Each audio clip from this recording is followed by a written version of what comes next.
Mais avant tout, j'aimerais dire quelque chose que tout le monde connaît. L'homme est le chef de la femme. Amen. C'est quelque chose que l'Église doit beaucoup répéter. Parce que si nous ne répétons pas, je vous assure, avec l'évolution du monde actuel, c'est un passage de la Bible qui bientôt sera enlevé, qui ne sera plus prêché dans les églises parce que les pasteurs ne voudront pas déranger. Un pasteur qui veut être moderne ne doit plus insister sur le verset qui dit que l'homme est le chef de la femme. Lorsque tu veux être à la mode, n'en parle pas parce que les femmes n'en veulent pas. Même les femmes chrétiennes ont un problème avec ce verset. Quelle est la sœur ici qui a un problème avec ce verset? Lève la main, on va te délivrer. Mais oui, beaucoup de femmes ont un problème avec ce verset. S'ils étaient là quand on lisait, on écrivait la Bible, vous allez dire Dieu, enlève ce verset. Je ne l'aime pas. Ah oui, beaucoup de femmes n'aiment pas ce verset. Ils aimeraient dire que l'homme est égal à la femme. Oui, l'homme est égal à la femme sur le plan de la foi, mais sur le plan de l'autorité, de la hiérarchie, c'est Dieu qui a déclaré l'homme chef de la femme. Pourquoi? Parce qu'il a créé l'homme avant la femme. Toutes celles qui n'acceptent pas que l'homme est le chef de la femme, donc voulait dire que Dieu a créé d'abord Ève, ensuite il a créé Adam. De deux, si vous ne savez pas, l'autorité de l'homme sur la femme n'est pas fondée sur lui-même. Il est fondé sur sa prééminence sur la femme, dans son existence et dans sa création. Surtout, sachez que l'autorité de l'homme sur la femme est fondée sur l'autorité de Christ sur l'Église et l'autorité du Père sur le Fils. Celui qui s'oppose, ou celle qui s'oppose à l'autorité de l'homme sur la femme, s'oppose à l'autorité de Christ sur l'Église et à l'autorité du Père sur le Fils. Et c'est terrible, mes frères et sœurs. Donc c'est toucher à quelque chose de doctrinal. Toute femme chrétienne qui ne veut pas de ce verset, tu ne veux pas aussi de l'autorité de Jésus sur l'Église et de l'autorité du Père sur le Fils. Parce que c'est ce que Paul dit dans 1 Corinthiens 11, verset 3. Il dit ceci: « Je veux cependant que vous sachiez que Christ est le chef de tout homme, que l'homme est le chef de la femme et que Dieu est le chef de Christ. » Il y a trois choses qui nous sont présentées: l'autorité de Jésus sur l'Église, l'autorité du Père sur le Fils et l'autorité de l'homme sur la femme. Tu ne peux pas enlever une partie et garder l'autre. Lorsque tu enlèves l'autorité de l'homme sur toi, tu as enlevé également l'autorité de Christ sur toi et l'autorité du Père sur Christ. La Bible n'est pas ta parole. La Bible n'est pas la culture des hommes. La Bible ne subit pas l'évolution, moi j'appelle ça la dégradation de la culture actuelle. Que tu sois blanc, que tu sois noir, que tu sois américain, la Bible c'est la Bible.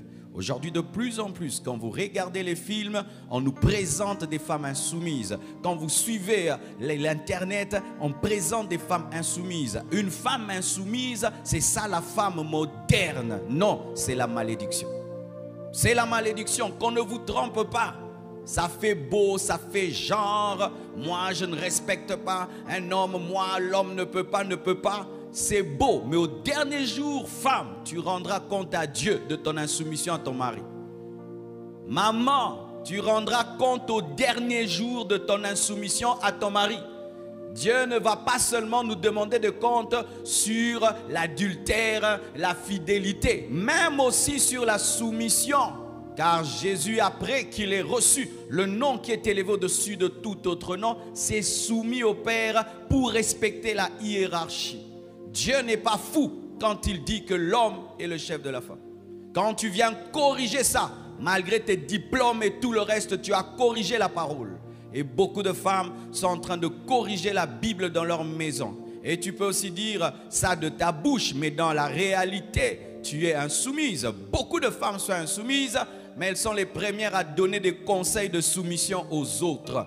Et pour que tu connaisses la soumission d'une femme, va demander à son mari. Ne dis jamais, maman, que tu es soumise. C'est ton mari qui est le chef de la femme.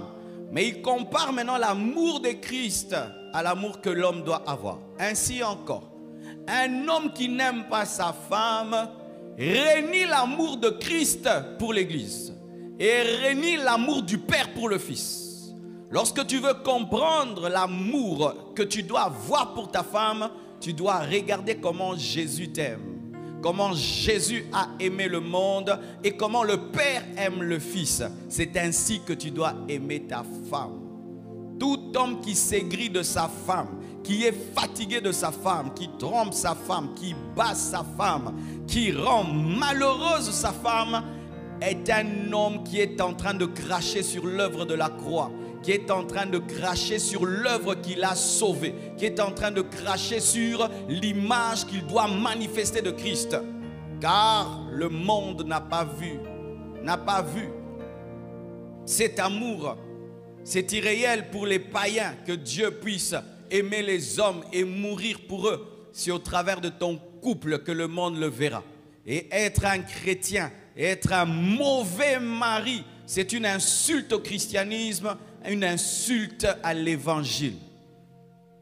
Tu ne peux pas être chrétien et rendre une femme malheureuse. C'est comme si Jésus rend malheureuse l'Église. Tu ne peux pas être un chrétien et être un mari infidèle. C'est comme si Jésus-Christ est mondain. C'est ça, frères et sœurs. Homme, dans ta maison, tu dois incarner Jésus. Pas seulement dans son autorité, mais aussi dans son amour. Et lorsque tu ne fais que réclamer l'autorité et tu oublies l'amour, ce n'est pas Christ dans sa totalité. Christ n'est pas seulement le lion autoritaire, il est aussi l'agneau qui se donne. Tu dois manifester le lion et tu dois manifester l'agneau. Dommage que beaucoup d'hommes ne sont accrochés qu'à l'autorité et au respect qu'on leur doit, mais ne savent même pas aimer. Ils ne savent pas aimer. Ils ne savent qu'exercer l'autorité dans la maison. Ils ne savent pas aimer. Apprenez à aimer, on saura vous obéir. Car la première chose que Christ a faite, il n'a pas manifesté le lion, il a manifesté l'agneau. Et lorsque tu es un homme, tu veux amener ta femme à la soumission, ce n'est pas en manifestant le lion que tu amèneras ta femme à la soumission, c'est en manifestant l'agneau que ta femme reconnaîtra le lion. Nous avons été sauvés par l'agneau et nous sommes soumis au lion. Amen. La Bible est le livre le plus équilibré. Certains qui disent les gens utilisent la Bible pour maltraiter les femmes. Non, quelqu'un qui lit très bien sa Bible ne peut pas maltraiter une femme. Ne peut pas maltraiter même un animal. Ne peut pas maltraiter un être humain. Quelqu'un qui connaît la Bible ne peut pas maltraiter un être humain. Toutes les personnes qui maltraitent les autres au nom de la parole de Dieu n'ont pas compris l'esprit de la Bible. Parce que tu peux avoir la lettre sans avoir l'esprit de la lettre. La lettre tue, c'est l'esprit qui vivifie. Amen. Éphésiens 5, versets 22 à 24 confirme ce que je viens de dire. Femmes, soyez soumises à vos maris comme au Seigneur. Lorsque une femme se soumet à son mari, elle ne se soumet pas à son mari, elle se soumet au Seigneur. Et là, c'est une motivation, maman. Lorsque tu as un mari bizarre et tu as envie vraiment de te rebeller à lui, arrête de voir ton mari, vois Jésus. Et soumets-toi à Jésus qui est en lui. Alléluia. Et Dieu t'accordera une grande récompense. Pour ceux qui ne savent pas, toutes les bonnes femmes au ciel seront récompensées. Et toutes les femmes qui ont supporté des maris bizarres auront une plus grande récompense. Car si tu peux supporter un bon mari, c'est normal. Mais quand tu supportes un mari bizarre, il a tout pour que tu le quittes. Tout pour que tu sois infidèle. Tout pour que tu sois insoumise. Mais malgré ça, tu te soumets. Maman, au ciel, tu auras une grande récompense. Plus que cette femme-là qui a eu un bon mari facile à aimer. Et aussi tout homme, tu as une femme bizarre. Elle a tout même pour que tu divorces et que tu la trompes. Elle a tout pour que tu t'en sépares. Mais tu l'aimes, tu la chéris. Je te dis au dernier jour, Dieu t'accordera une grande récompense d'avoir supporté une femme insupportable. Porte ta croix jusqu'au bout. Une grande récompense t'attend. Et si toi tu n'as pas de croix, aie compassion de ceux qui en ont. Amen. Car certains, vous avez trouvé la grâce. Nous avons trouvé la grâce d'épouser des bonnes femmes, d'épouser des bons maris. Et des fois, nous nous moquons de ceux qui ont fait des mauvais choix et nous sommes trop durs avec eux. Peut-être que toi, si tu avais ce genre de femme-là, tu aurais fait pire. Si toi, tu avais ce genre de mari, tu aurais fait pire. Si Dieu t'a fait grâce d'épouser une bonne femme, ne sois pas orgueilleux. Bénis Dieu. Tu as trouvé grâce. Amen. Car le mari est le chef de la femme, comme Christ est le chef de l'Église, qui est son corps et dont il est le sauveur. Or, de même que l'Église est soumise à Christ, les femmes aussi doivent l'être à leur mari en toutes choses. En toutes choses. En toutes choses. Alléluia. En toutes choses. Une femme ne peut pas prendre des grandes décisions sur sa vie sans consulter son mari. Aujourd'hui, il y a des femmes comme ça. Elle est mariée, mais dans son mode de vie, il n'y a rien d'une mariée. Elle prend des décisions. Son mari apprend tout. Apprend tout. Ah, j'avais pris cette décision. Ah, ok. Son mari ne sait rien. Elle décide toute seule et puis elle dit qu'elle est mariée. Tu n'es pas mariée, tu as une bague au doigt. Tu as une bague au doigt. Tu n'as pas l'esprit du mariage. En toutes choses, dans les petites et dans les grandes choses. C'est pourquoi je dis toujours aux célibataires, si la soumission te rébute, c'est-à-dire tu n'en veux pas, n'entre pas dans le mariage. Si te soumettre à un homme, c'est quelque chose que tu trouves dégoûtant, déshonorant, humiliant, ne te marie pas. Ne te marie pas. Vous allez faire un monstre. Et si aussi, homme, tu sens que tu es incapable de te contenter d'une femme toute ta vie, 40 ans, 50 ans, 60 ans, d'une seule femme, ne te marie pas. Que Dieu t'accorde le don de célibat. Now, in Jesus' name.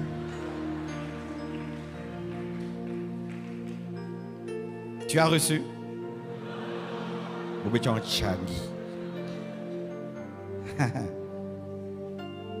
Mais oui, je peux parler?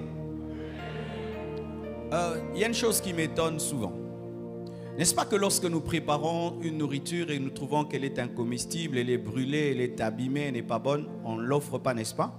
Nous voyons des mamans dire « Ah non, ça ne mangez pas, la nourriture là a raté, elle est pourrie, tout. » Et puis on ne sert pas cette nourriture. Mais des fois, je me rends compte que les gens veulent à tout prix se marier. Non, il faut se marier quand tu sens que tu vas rendre heureux. Si tu sais qu'avec ton mauvais caractère là, ton père ne te supporte pas, ta mère ne te supporte pas, tes grands frères ne te supportent pas, tu veux maintenant te marier pourquoi? Ton mari ne va pas te supporter, tu es un malheur. Tu es un malheur ambulant. Ne te marie pas. Tu aimes un malheur. Quand tu sais que tu as des défauts, tu réponds mal aux gens, tu as un caractère bizarre, prie que Dieu te change d'abord, ne te marie pas. Tu es sans pitié, tu es une bombe. Celui qui te marie sera malheureux. Il n'y a pas de prophétie. Mon frère, tu es un impudique, tu n'es même pas encore délivré de l'impudicité. Pendant que je parle là, tu es impudique. Pourquoi tu veux te marier? Tu vas faire souffrir la fille là? Tu penses que le mariage délivre de l'impudicité? Ce n'est pas l'œuvre de la croix. Si l'œuvre de la croix ne te délivre pas de l'impudicité, le mariage ne va pas te délivrer. Oh, je brûle, je me marie. Non. Jésus doit te délivrer d'abord. Chers frères, chères sœurs, vous qui êtes des porcs-piques, vous qui êtes des personnes insupportables, avec des caractères bizarres, et vous-même vous le savez, ne vous mariez pas. Attendez que Dieu vous change d'abord. Ensuite, mariez-vous. Parce que vous serez un malheur et une souffrance pour la personne qui va vous marier. C'est pourquoi je demande souvent aux chrétiens d'avoir de l'amour. Toi, tu t'es retrouvé dans le mariage, l'autre s'est retrouvé. Oui, toi, tu as un mauvais caractère, l'autre a un bon caractère. Toi, tu es heureux. Et lui maintenant. Et lui. Tous les jours, il doit prier, Seigneur, aide-moi à supporter encore, à supporter encore, à supporter encore. Donc, tu veux faire maintenant l'autre une vie d'intercession au lieu qu'il mène une vie d'adoration. Ne vous mariez pas. Attendez, changez. Je vous dis la vérité, c'est très sérieux. Et si vous ne me prenez pas au sérieux et vous mettez en avant de porter des bagues et de venir ici sans accepter que la parole et le Saint-Esprit vous changent, vous aurez des mariages malheureux. Car ce qui fait un mariage, c'est le caractère. C'est le caractère. Quand vous trompez pas, ce n'est pas l'argent, ce n'est pas la sexualité. Vous pouvez avoir une très bonne sexualité, après vous vous chamaillez. Vous vous chamaillez. Il y a des gens qui pensent que si la sexualité est parfaite, on serait heureux. Vous pouvez finir là et vous vous battez. Et vous vous battez. Alors faites très attention. Est-ce que tu es mariable, épousable? Si tu ne l'es pas, si un homme vient et dit je vais t'épouser, dis prie que Dieu me change. Onyo quoi ma papa. Est-ce que vous bondez bien? Zamba fongolio miso. Naza dragon. En français. Mon frère, est-ce que tu as prié? Tu as prié, tu as prié. Je suis une dragonne.